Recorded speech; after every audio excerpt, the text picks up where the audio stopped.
Hello friends, welcome to ALAMARI-channel. இன்னைக்கு நம்ம ALAMARI-channelல வெண்டைக்காய் புளிக்குழம்பு எப்படி செய்யறதுன்னு பார்க்கலாம். ஃபர்ஸ்ட் ஒரு பாத்திரத்துல 50 கிராம் நல்லெண்ணெய் ஊத்தி எண்ணெய் சூடான அப்புறம் 1/2 ஸ்பூன் வெந்தயம் போட்டுக்கலாம். 1/2 ஸ்பூன் கடுகு போட்டுக்கணும்.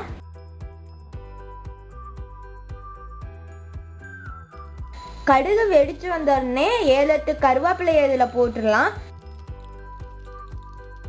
15 சின்ன வெங்காயத்தை இதில் போட்டுடலாம்.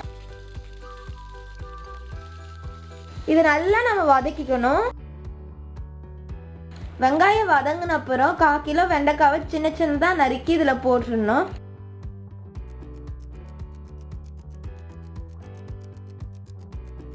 இப்ப இதை வதக்கின அப்புறம் 1/4 ஸ்பூன் மஞ்சத்தூள் சேர்த்து வதக்கிக்கலாம்.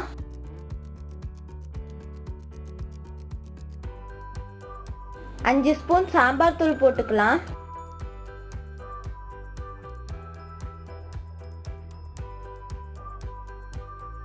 ஒரு பெரிய எலுமிச்சைப்பழ சைஸ் புளியை கரைச்சி வச்சிருக்க 1/2 மணி நேரத்துக்கு இதை இதில் ஊற்றிடலாம். தேவையான அளவு உப்பு போட்டு கலந்துக்கணும்.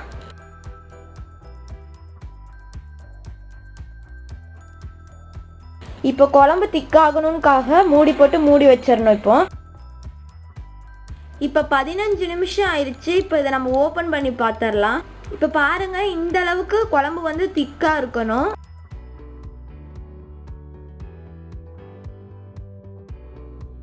அவ்வளோதான் ஃப்ரெண்ட்ஸ், நம்மளோட புளிக்குழம்பு ரெடி ஆயிடுச்சு. இந்த வீடியோ உங்களுக்கு பிடிச்சிருந்துச்சுன்னா லைக் பண்ணுங்க, ஷேர் பண்ணுங்க, கமெண்ட் பண்ணுங்க.